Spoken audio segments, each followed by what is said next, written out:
పాత మట్టి దీపాలతో డివోషనల్ ఐడియా అండి. చాలా కలర్‌ఫుల్ గా ఉంటుంది. అంతే కాకుండా డివోషనల్ గాను ఉంటుందండి. మనం ఎక్కువగా ఇలాంటి ఐడియాస్ మనం బయట కూడా తీస్తూ ఉంటాము.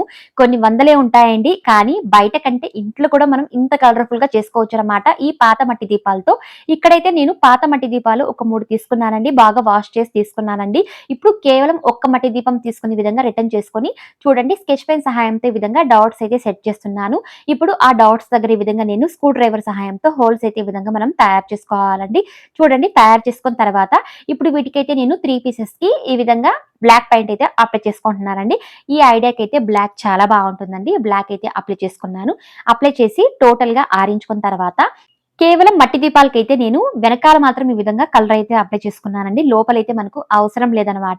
ఈ విధంగా అప్లై చేసి ఆరించుకున్న తర్వాత చూడండి ఒక మట్టి దీపం అయితే ఈ విధంగా సెట్ చేసుకున్నాను. ఇంకొక దీపం తీసుకొని చూడండి ఈ విధంగా ఆపోజిట్ సైడ్ అయితే సెట్ చేసుకున్నానండి. మనం దీపం వెలిగిస్తాం కదండీ! ఆ సైడ్స్ అనేవి కరెక్ట్‌గా లెవెల్‌గా ఉండాలనమాట. ఈ ఐడియాకైతే ఈ విధంగా దీనైతే నేను అంటించుకోవడానికి ఫెవి బాండ్ అయితే తీసుకుంటున్నానండి. దీని ప్లేస్‌లో మీరు ఫెవిస్టిక్ కూడా తీసుకోవచ్చనమాట. చాలా చక్కగా ఈ విధంగా మనం అంటించుకున్న తర్వాత ఇంకొక దీపం కూడా చూడండి ఈ విధంగా నేను రిటర్న్ చేసుకున్నానండి.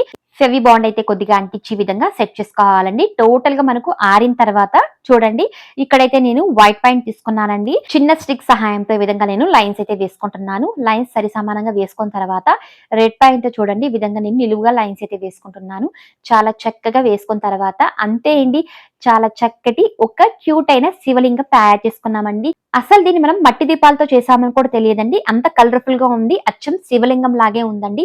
ఈ విధంగా మనం ఫస్ట్ లో హోల్స్ అయితే సెట్ చేసాం కదండి. అందులో అయితే ఈ విధంగా ప్లాస్టిక్ ఫ్లవర్స్ కానీ లేదా రియల్ ఫ్లవర్స్ కూడా మనం రోజు మార్చుకోవచ్చండి. మనం ఎక్కువగా టీవీ స్టాండ్ దగ్గర గానీ లేదా షోకేస్ లో విధంగా కొన్ని డెకర్ చేస్తూ ఉంటాం కదండి. వెనకాల అయితే ఈ విధంగా టీ లైట్స్ అయితే నేను సెట్ చేశానండి. చాలా కలర్‌ఫుల్ గా ఉంటుంది. టీవీ స్టాండ్ దగ్గర కానీ షోకేస్ లో కానీ చాలా చాలా బాగుందండి. ఐడియా మాత్రం నాకు చాలా బాగా నచ్చింది. మీకెలా ఉందో ప్లీజ్ కామెంట్ చేసేయండి. Please like, subscribe and share చేసేయండి.